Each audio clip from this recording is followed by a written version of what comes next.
Hey, folks, and welcome to Typology, the show in which we explore the mystery of the human personality through the lens of the Enneagram. I'm Anthony Skinner, producer of the show, and we are happy that you've joined us today. We have some great guests on the show. Knox McCoy, who is an Enneagram 5, and Jamie Golden, an Enneagram 7.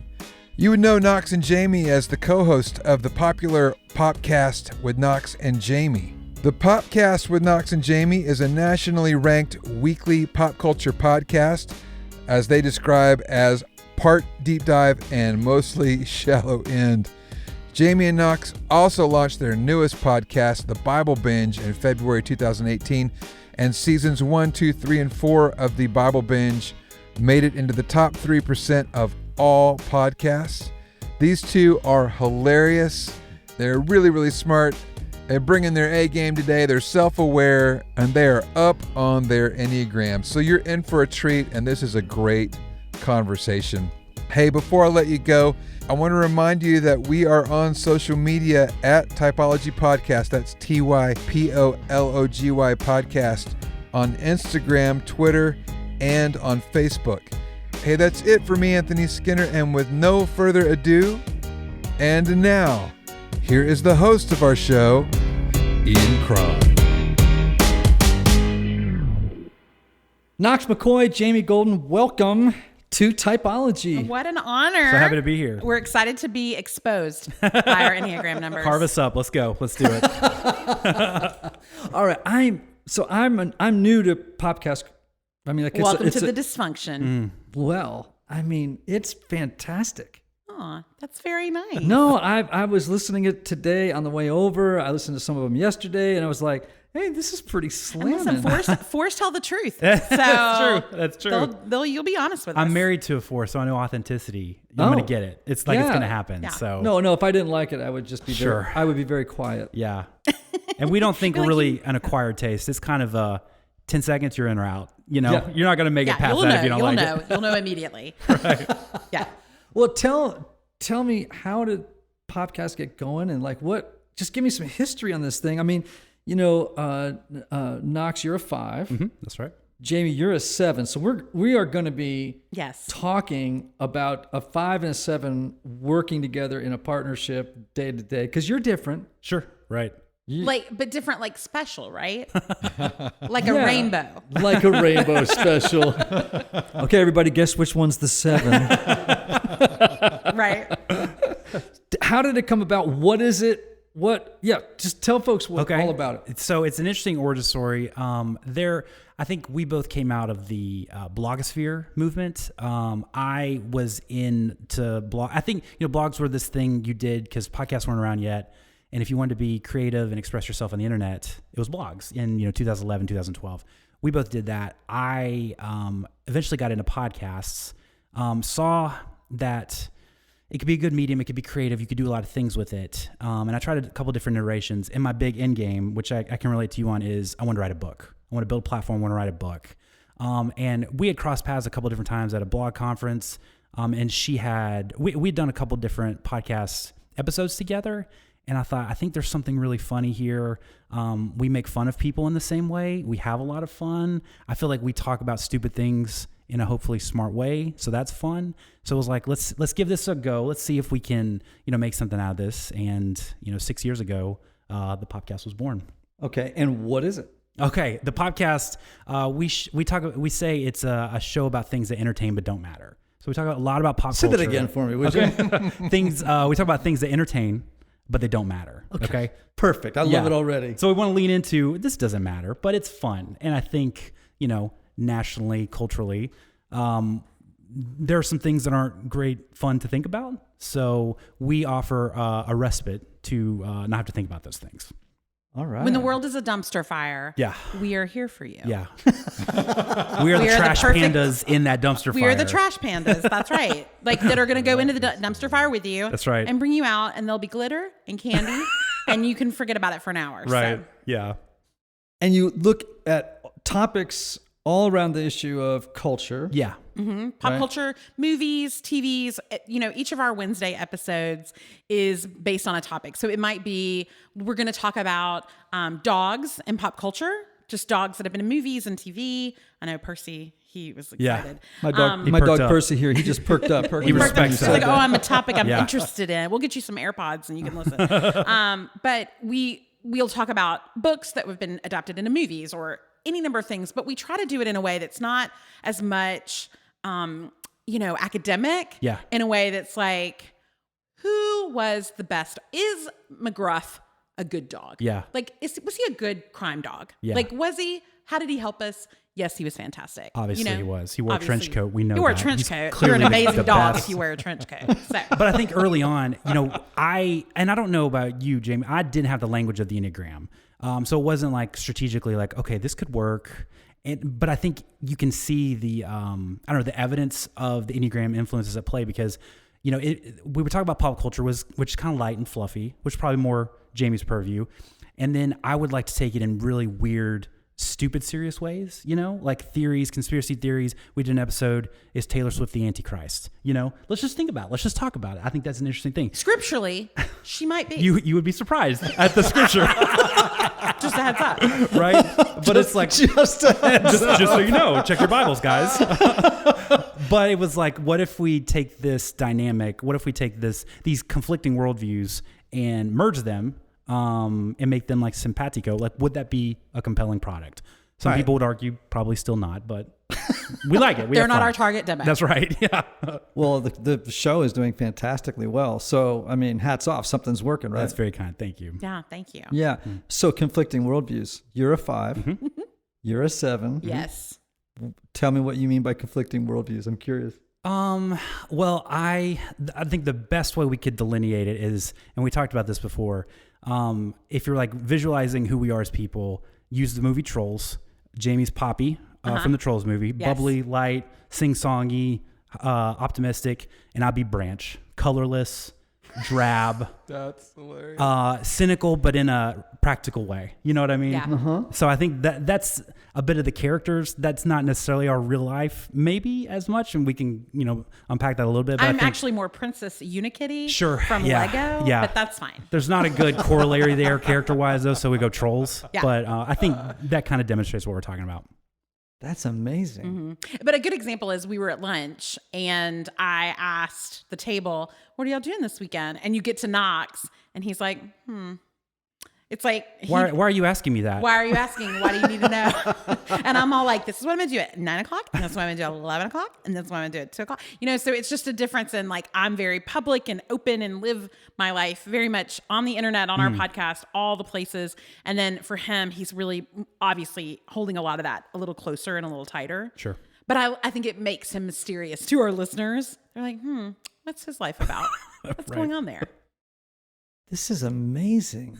You've made two very different types work together.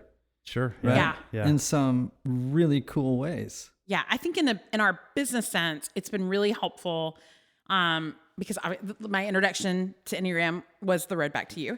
And one of the things that we found, because he was really, like Knox was not interested in personality typing, which I feel like is not uncommon for 5s to be like, why are you trying to label me? Get out of here. None of your business. I feel like it's simultaneously very pretentious, but very true. It's the great filter thing a 5 has to get through is to be like, we all think, and if you're a 5 and you're listening, I know you do, that I cannot be totalized by a number.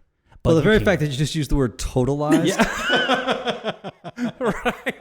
But like the second I read the book, I was like, oh my gosh, that's me. That's 100% me. And we've talked about it. A lot of it was like, it's not about I'm so great. It can't encapsulate the greatness. It is, I'm very specific and strange. And there's no way that there's a number. Well, hold on a second. You don't strike me as being strange. What do you mean by that? Oh, wait, we've not been here long enough. Yeah, Jamie could chime in on that. No, just like, and I think a cliche the 5 deals with is like the introvert, weirdo, recluse. And I think the Unabomber is that kind of like that's 100%. Ted Kaczynski, hoodie over the head, sunglasses, and like you don't think that like you take on that, but you don't think.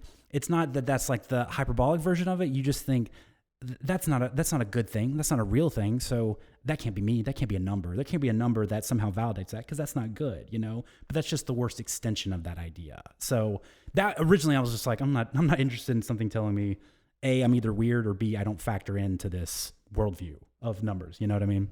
And I really wanted to know his number, because once I had discovered mine, and it obviously revealed all my truths that I didn't want to think about. And once it did that, I was like, well, I want to know, like, when are these things that he does that might feel strange to me? When are they personal? When are they not? They're never personal, by the way. And it gave us, our business partnership suddenly opened up communication. He could read my behavior and go, oh, she's doing this because of this. Or I could read his and go, oh, he doesn't want, and so suddenly we just didn't have arguments, because it was like, oh, this isn't personal ever. Like what he's doing here. We moved into an office, and originally we were all in the same room. And within, like, I would say, I just want to jump in here and say, this is going to sound worse than it is. Okay. Understand that. And we have our Percy? COO, yeah, Percy, are you on board? Okay. So our COO, we were all in the same room. And then one day I came in, and Knox picked up his monitor off the desk and was walking out the door with it. And I said, hey, where are you going? And he goes, oh, I rented an office, like a separate office. And I was like, you're leaving? And he's like, yeah, I'm just going to be down the hall though. Don't worry about it. Like, bye. And like left. And I was like, but see, if I didn't know, I might is he mad at me? Does he hate me? Like, it was just like, oh, well, he just needs his own space. He has so many whiteboards, and there's not enough wall space in here for him. It's true. So. I needed more whiteboard. For context, I was working on my second book. And there was like, it's the three of us in a room like this. There's so much going on, and it's like, I want to listen and participate, but to be productive, I have to be away. Did you hear how he said that? There's so much going on. There's a lot going on. That's me. That's me he's referencing. That is the most diplomatic way I have to explain that. But like, it's a recognition. And to that point, I had been educated in the art of the Enneagram. And I thought, I know to be the person in this business, I have to be alone to be good, and that's not a personal thing. Like she said, it's just that's how I function as a person, like emotionally, spiritually, and professionally. I have to have that. So maybe I could have handled it a better way. I don't know, but no, I appreciate it. It makes a good story. So that's all. Sure. That's it's good all I care content. about. Yeah. It's good content. It is. Most people just pick up their ball and go home, but you actually picked up your monitor and found it just a different office, right? Of solitude. I was like, fortress. Which one? Where are you going? Yeah. It's not important. Don't worry about it. Don't worry about it. You never can come in here. Don't come in here. Yeah. It's so interesting. Have you guys read the book, The Four Agreements? No. My brother-in-law gave it to me. Really? But I haven't read it. Okay, so I just read it. I mean, it's an interesting book. I mean, it's like one of those books, like, I don't know, I've read a bunch of these books in the last couple of years, and it's sort of like I have to like go through a lot of fluff, and then I go, okay, here are 5 main points from this thing, and they're actually really, really good. Yeah. The one that I like the most is don't take anything personally. Yeah. Don't take anything personally. And so this is to your point, Jamie, that, I mean, one of the things that the Enneagram does is it gives you the insight to support the idea that it's okay not to take anything personally. Yeah. Yeah. Yes. Because I think before that, I would have been like, these are microaggressions. He's mad about something. And he's not telling me, and I need to force him to tell me what it is. But that would have been great. That would have turned out well. It would have been great if I'd have been like, tell me about your feelings. But I think when we had a conversation with some listeners, and in it I made a joke. And then the next day, recently, he came and he said, hey, when you said that joke, were you being serious? It was like a self-deprecating joke. Yeah, I made a self-deprecating joke about how he edits me. And he was like, did you really feel that way? And I went, oh no, is it just a joke? And he was like, okay, I just wanted to check. It's that kind of like, let's check in, let's make sure, good communication. Mm-hmm. It makes for a good business for sure. And I think in a lot of ways, like we were talking about earlier, we got into this not realizing Enneagram types. And the division of labor was very much like, she handles this part and I don't intercede, and nor do I have the expertise to, and I handle my part. She doesn't intercede, nor does she has the expertise to do so. So it's a lot of like in orbit. So it was, and especially not being in the same place and recording in different locations, it was a lot of us kind of running our own businesses within a larger business, So moving into an office was the first collision of there's small talk. There's how was your weekend? Because you started this process virtually. You exactly right. Maybe explain that because you weren't even. So I lived in Chattanooga, Tennessee, for most of my life. She lived in Birmingham. When we started recording, so I'd mentioned we had met at a blog conference, and then that was the last time we ever saw each other in real life until for 2 years. Until we were preparing for our first live show. And so we recorded 2 years of episodes and then saw each other for the first time again in a parking lot. And we're like, right. Well, hello. It's so nice to see you in person. Business partner. Yeah. Yeah. But because for so long we would get on Google Hangout, record our episodes like that, merge the streams, and we never, so it really was just like, I don't know, like shared custody of a business.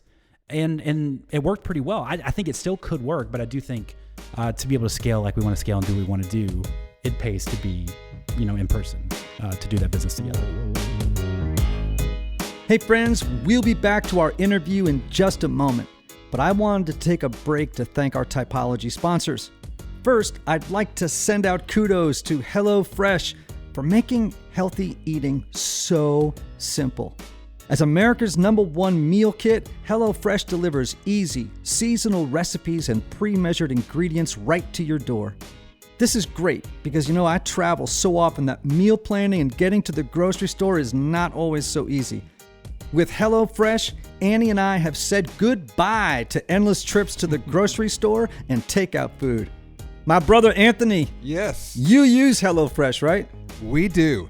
Actually, just the other night, May, my daughter, and I made the Korean beef bibimbap, and it was amazing. Wow. Yeah, loved it.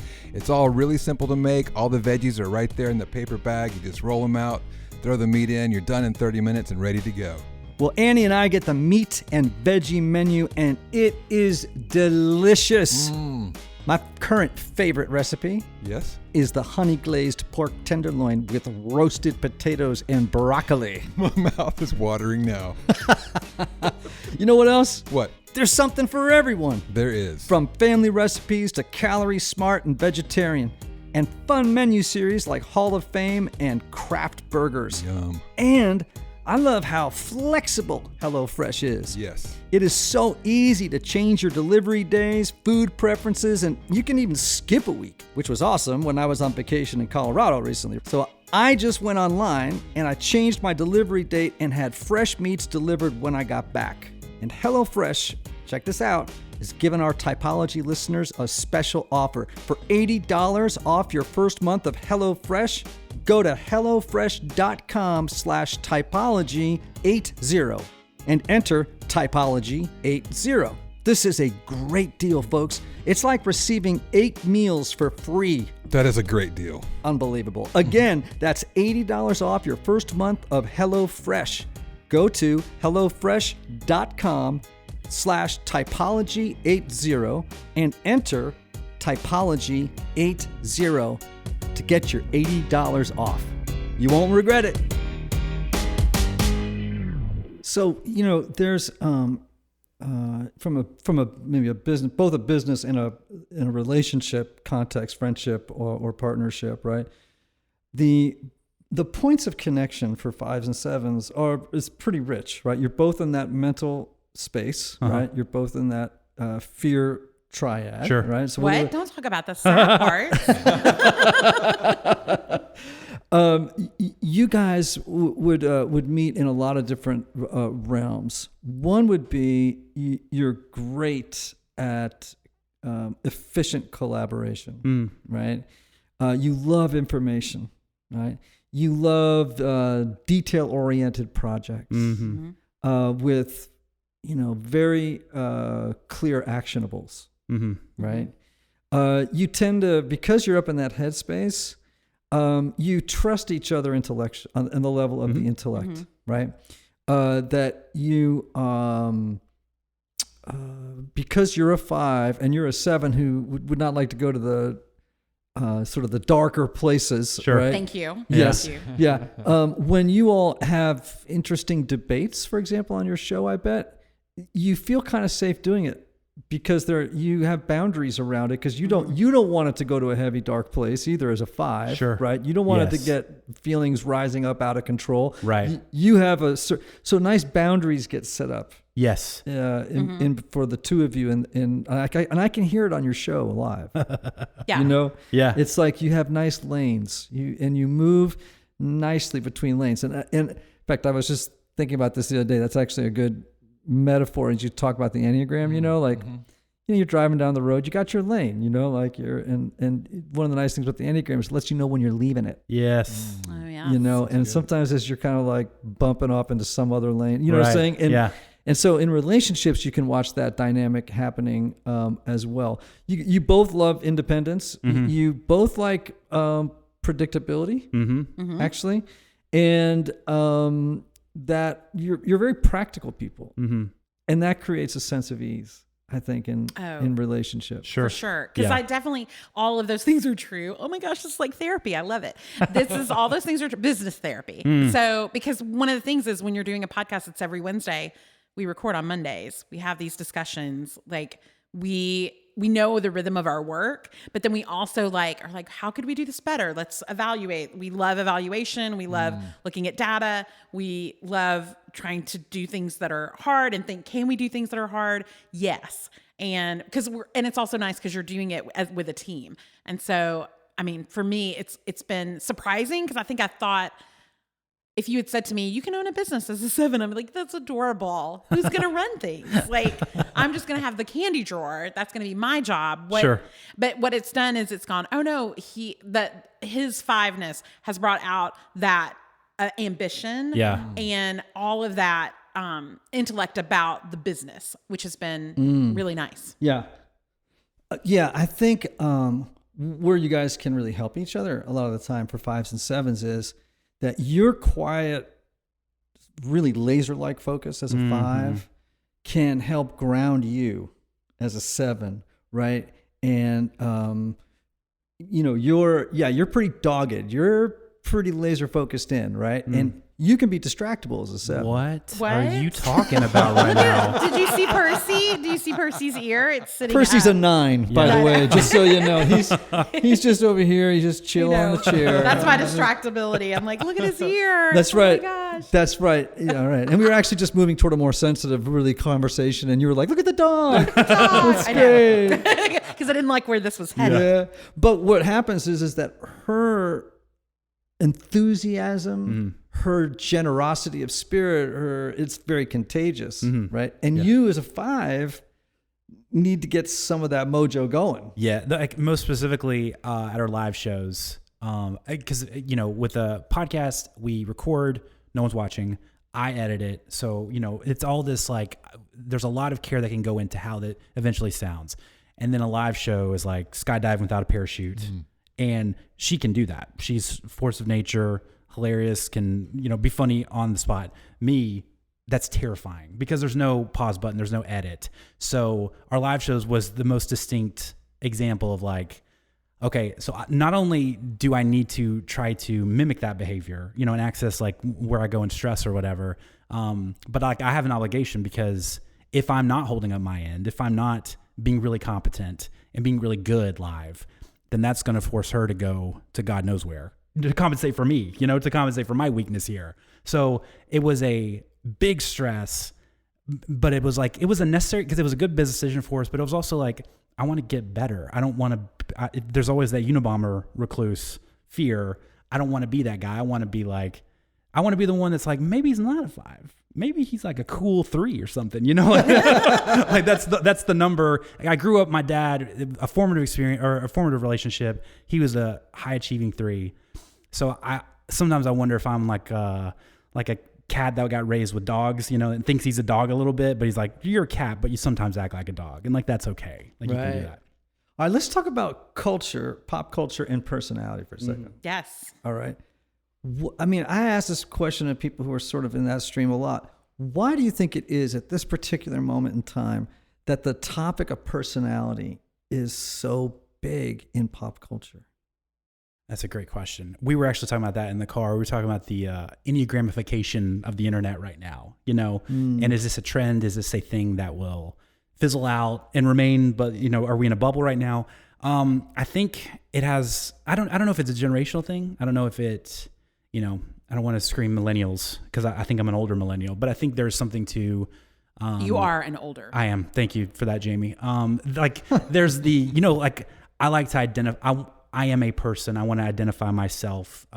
There's an individuality component. And I think that incredibly dovetails with Instagram, with the internet, and I think it's a perfect, like, it doesn't surprise me that the Enneagram has taken off like it has, because it's such a great access point for people to be like, that's me. And you can shorthand yourself. There's a handy shorthand of, that's just me. I'm just 5, just crazy like that. It's the perfect storm of social media, people talking about it on podcasts, on shows, on web series, on YouTube, everywhere. We're having conversations about it, and people respond to it because at the truest heart of all of us, we want to be known, right? Yep. We want to be known. And so suddenly when this meme can know us, we're like, I'm sorry, that is me. Yeah. If I were a cat, that's what cat I Yeah. am. What is this all about? And I am Shrek like that. That's true, guys. Right. And so I think then people respond to that because it's just our nature to want to understand ourselves, because I always tell people Enneagram is such a relief. Like in relationships that are hard, I think about my parents. I was raised by a 2 and an 8. And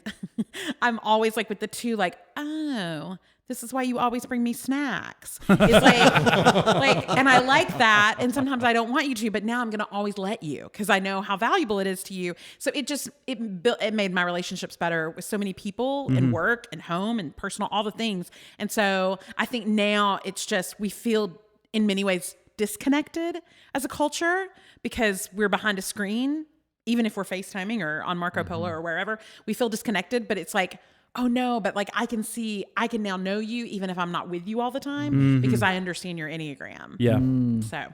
Wow. That's fantastic. I like what you just said, that when you learn your number or perhaps that of another person, right? It's such a relief. What does that mean to you? Like how was that in your experience? For me, it was, one, it was my own relief. Like it was my own relief to go, oh, these aren't things about yourself that you have to change. You just have to hone them, and make them healthy. Like these are the things about yourself that you just need to, they're not mistakes. They're not glitches in the matrix. They are who you are, and there can be value there. And then with other people like Knox, knowing he's a 5, it's a relief because it's like, not only do I now understand how we're interacting, but I now can play to your strengths and let you be the 5-iest 5 who's ever 5'd in our business. Yeah. And not try to take that from you. So it's like, it's just a relief on all points. And I think it feeds back into the thinkingness of our numbers of like who you are. That's a piece of data that can be known, that can be understood, that can be quantified. And now I can better understand that and better deal with that. And that's I struggle with mystery. I respect mystery, but I struggle with it, at the same time. So the idea that I can know someone and their motivations, it's not like I'm going to weaponize that, but it's like, oh, okay, I can process this better. You know what I mean? Although we do weaponize it with our staff. No comment. I don't have any comment on that. Because we tend to hire 3s. Yeah. Because they're amazing in right? the workplace. Right? You get more bang for your buck with We really three. do get a lot of bang for your buck. You're in the room with 2 4s. We don't get anything done, but we do it beautifully. But it's beautiful. That window you stare out of, it's really nice. The garden. Wistfully. Yeah, you mentioned the garden. That's You're like, right. There's a garden Yeah. for us to sit in. But like we do weaponize it with our staff because we just think, we sometimes say to like our COO, we'll say, Aaron, don't listen to this right now. I know, yeah. If you're listening, Aaron, pause. But like we say, Aaron, do you think that's the best you could have done on that video? Do you think you could tighten that up any? And she's like, yes, I can. I can do it better. And so we're like, that's right. We know you can. I don't endorse that. I don't know what she's talking about. Enneagram manipulation is right. what that is. That's yeah. right. So yeah, I mean, it's true. You do gain a level of self-acceptance, I think, and self-compassion, but also your number isn't an excuse for continuing on in behaviors that are self-limiting or self-defeating or hurtful to others, right? So for you, Jamie, a hallmark feature of 7s is the need to avoid pain, right? Yes. And fear by escaping into a world of unlimited potential and opportunities and pleasure and fun and up in the imagination and stuff. And of course, that can go off the rails. What? Are you saying add to cart is not a way to cope with the world? Add to cart? How weird of you, Ian. Yes, my family particularly, like after I'd started really understanding the Enneagram and reading more about it, my family went through a very difficult season. We had a family member who was going through addiction, and it was just so and I was like suddenly not wanting to take calls from my family because I knew every conversation was going to be difficult and every encounter would be just filled with tension and pain, and it would just be hard. But what was great was I would now before I would have just been like, I'm going to go get some Haagen-Dazs and go to Sephora, and I'm going to feel better about this whole thing. But now I might still get the Haagen-Dazs and still go to Sephora. But now on the way to Sephora, I'm like, let me call my mom. Let me call my nephew. Let me call my niece. Let's talk this out. Let me take them with me. Like, let's spend time together. You have to be, and I have to mentally, I joke with the staff all the time. It's like, sometimes I'm a robot who has to, in my own head, go, you must stay seated at this table. Like, you can't leave. Don't go to the bathroom. Like, sit in this. It's hard, and it's okay that it's hard, but sit in it. And so that's been the practice. It's like the mantra, like, sit in this, just stay in it. And even if it's for me, it's painful. Like, we've had business disappointments. We've had all kinds of things happen. And it's been like, my gut is to move past it and be like, we're just going to move on. And I have to go, no, you have to sit in it. Like, you have to sit in it. And that's where it's been the biggest, element of growth. Whereas I don't know that without this, a therapist had already like documented it, but it was like, this was like, oh, this isn't just a flaw. This is a motivation. And so, okay, like, this is a fear. This is a thing you're dealing with. So deal with it. And so it gave language to it that I don't even know that my counselor could give to it. Right. It's a fear management system, right? Yes. Anxiety management. But what you just said is so important. And I want every 7 and I want every type to hear it, right? Which is like, yeah, your type, your Enneagram type is not an excuse to say, well, this is just how I am, deal with it, right? Because what the Enneagram does is it doesn't just describe who you are, it describes who you could be, right? And so for you, when you say, this mantra goes through my head, sit in it, stay with this, right? That is self-awareness coming online. And what you're saying is, to be the best expression, to live into wholeness, I can't continue to run from difficult conversations, looking at issues happening in my family or my friendships that are difficult or feel like, they're giving me a rash, like a psychological rash or whatever. It's like, no, I can now have a growth path. Like the Enneagram has prescribed a growth path for me. And what it's saying is, you know what? Life is full of suffering. And people who try to avoid suffering suffer already. Yes.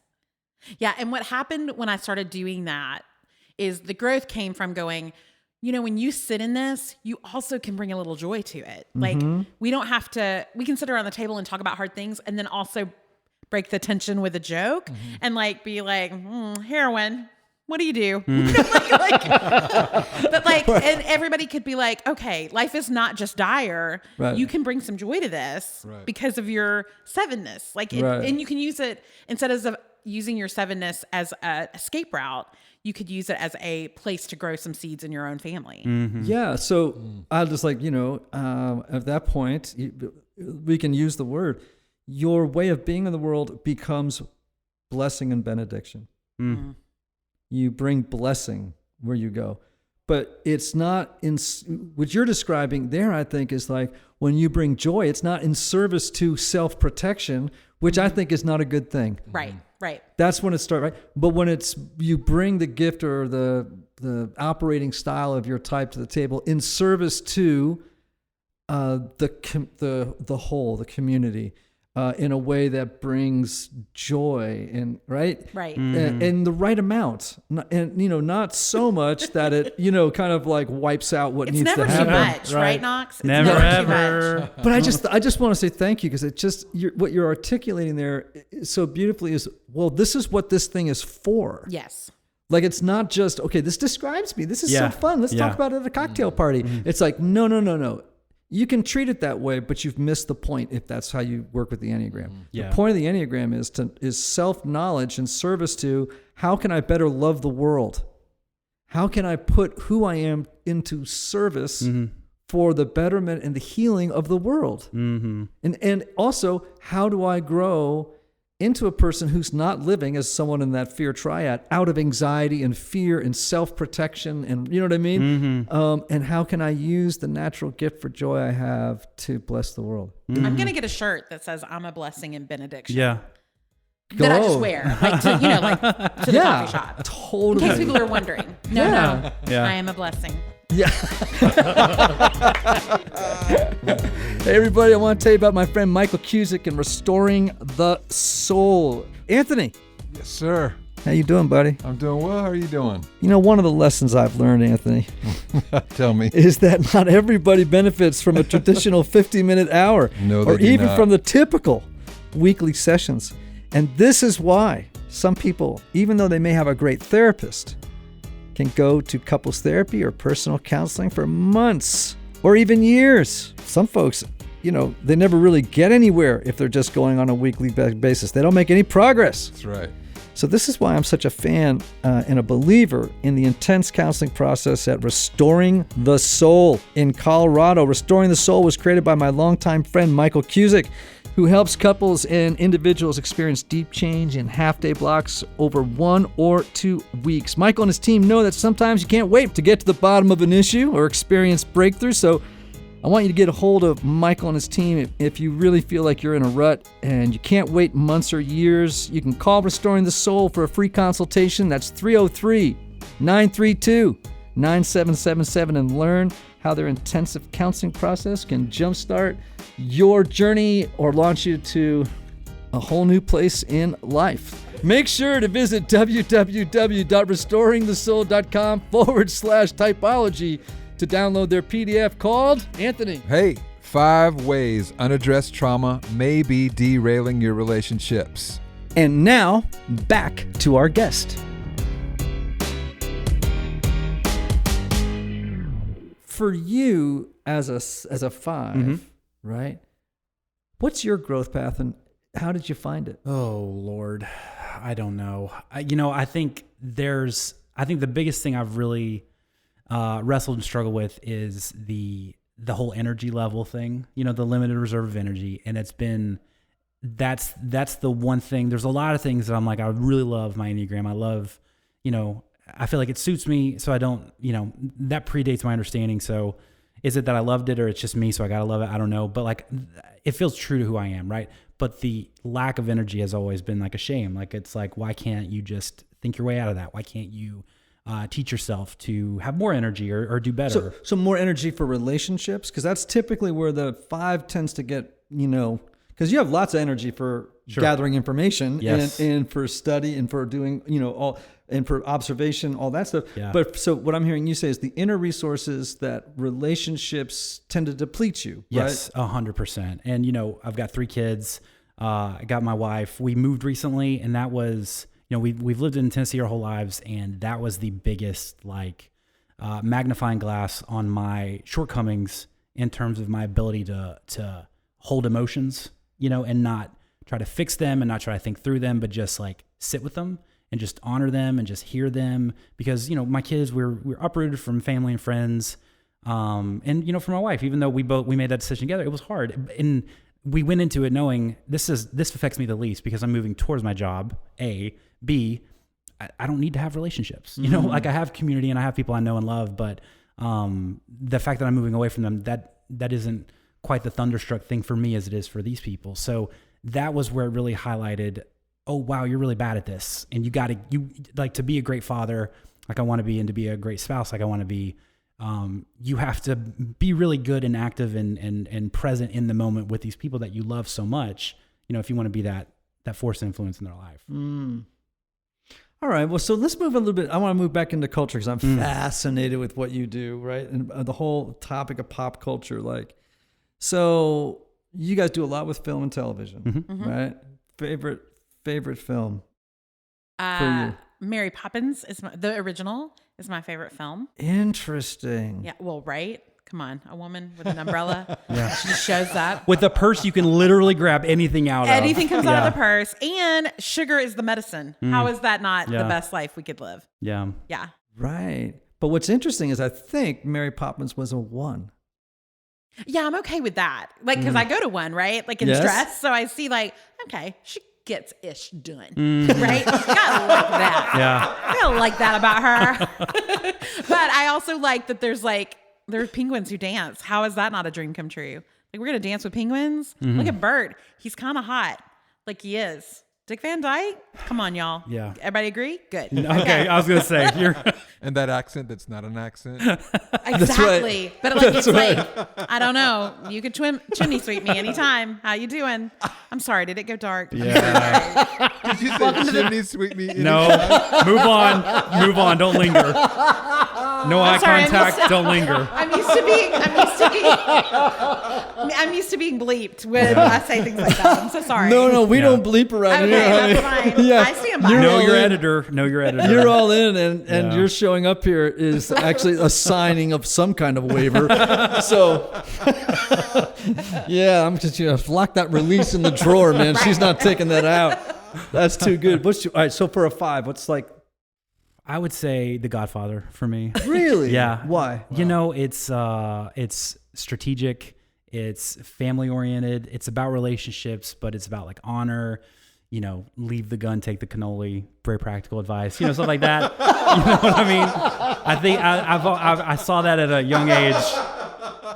Leave the gun, take the cannoli. Right? Leave the murder weapon, take the sweet thing. Like, you got to do that.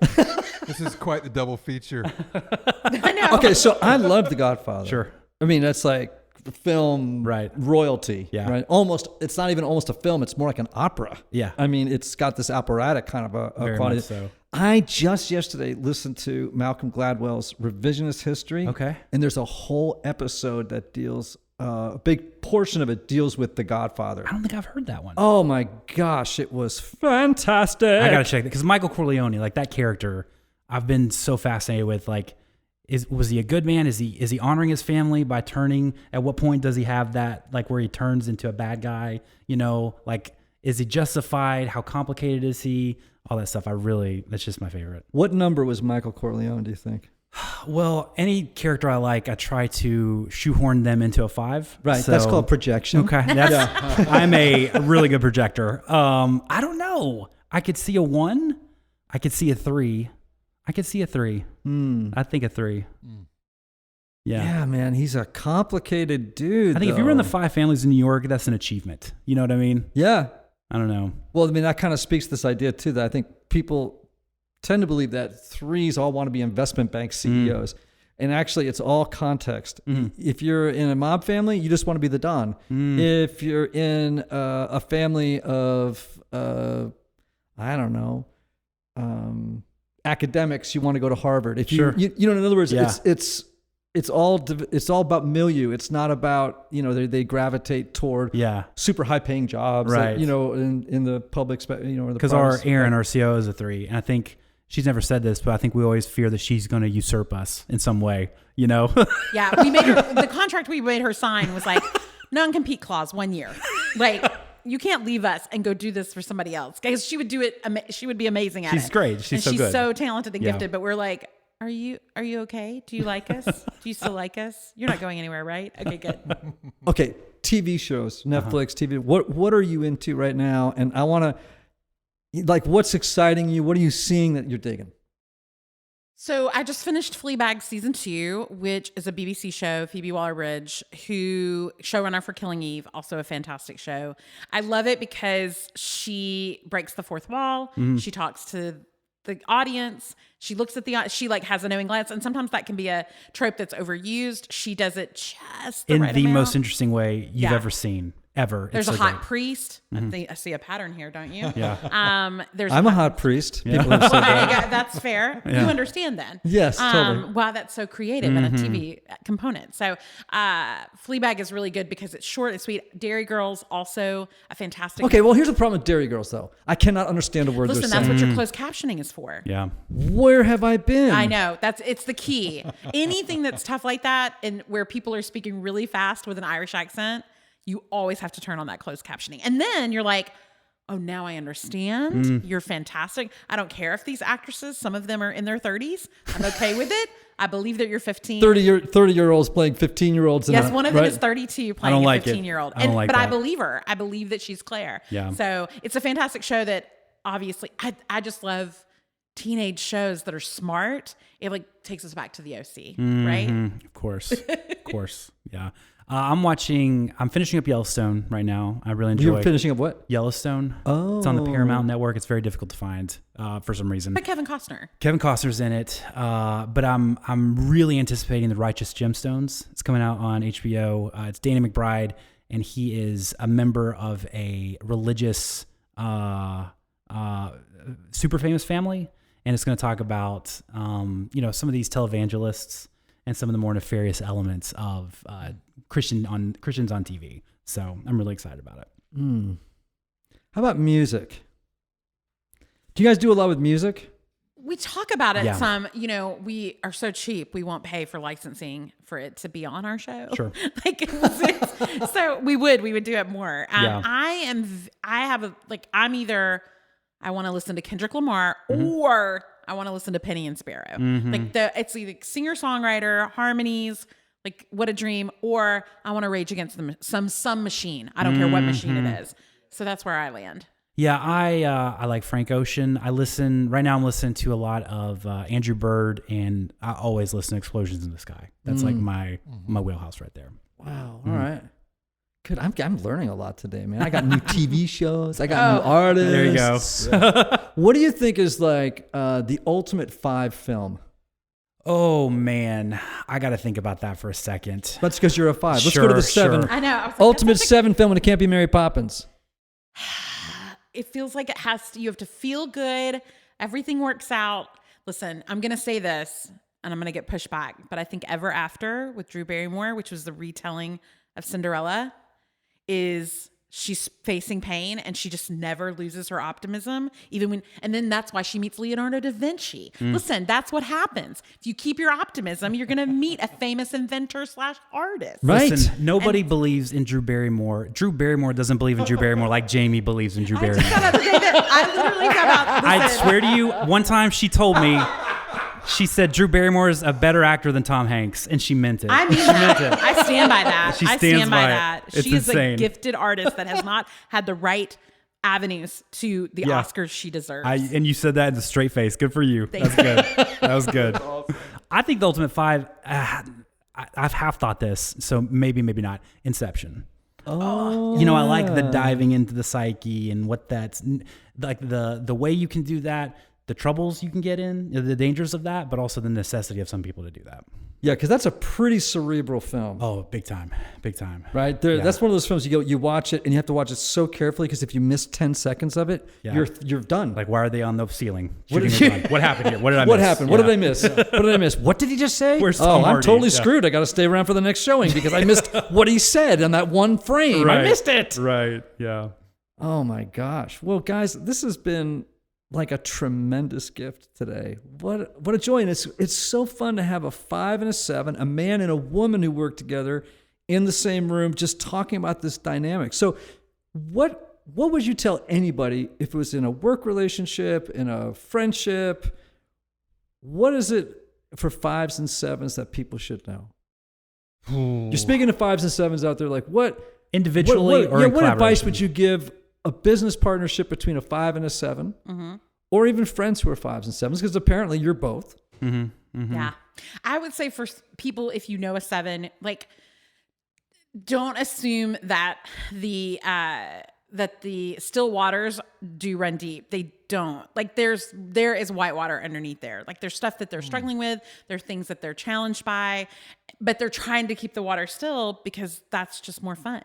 Like, let's have a good time. And I think that's what's been great about my friends who will push me and say, is everything really okay? I'll be like, yes, everything's fine, you know? And even business, it's like, how do we really feel about this? And I'm like, it'll be great. Everything will work out. And they're like, do you really think that? No, I'm nervous that this is going to happen or whatever. And this will be the outcome. So I think pushing sometimes your 7 friends, to know that they can be intellectual and they can be like, I think people. Well, you used the word trope about 15 minutes ago. Yeah. Noted. Right. Noted, true. Because I do think people think 7s are just like, oh, they're such a good time, but they don't understand math. I know math. Yeah. Like, He knows math better than I do. Way better than I do. And yeah. so I think just expecting more of your 7s, like expecting expecting them to share more, push them in that arena, and then expecting that, listen, they can go deep. Yeah. Yeah. For a 5, just branching off of that, I think the cliche is like, the 5 doesn't want me to bother them. They don't want me to reach out to them. I think in a lot of ways you do us such a gift when you gracefully reach out and invite us in, and I think it might have the effect of like shining a light on like a stray cat, like we might be a little squirrely at first, but there's nothing we love more, because the idea of us inviting ourselves into your life is really hard and difficult. I think for me, like I really want to do that, but I lack the competency to be able to like, hey, what's going on? Let's be friends, So when you do that, I think like, know that you can do that. Know we really actually, the cliche is we don't like that, but we really do enjoy that, I think. That's really, but actually, as you were saying that, for some reason, I felt kind of moved by what you were saying. That the word competencies, like all of us lack certain competencies, right?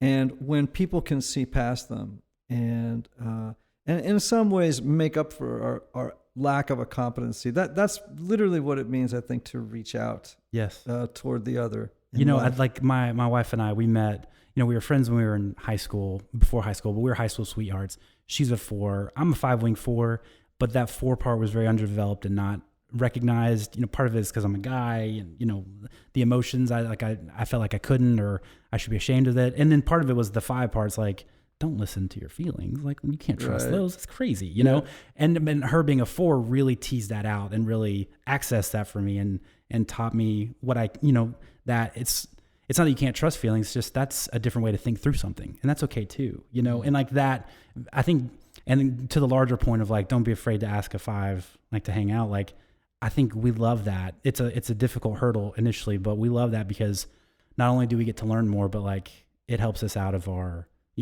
whatever, our Unabomber shed that sometimes we build for ourselves. Wow.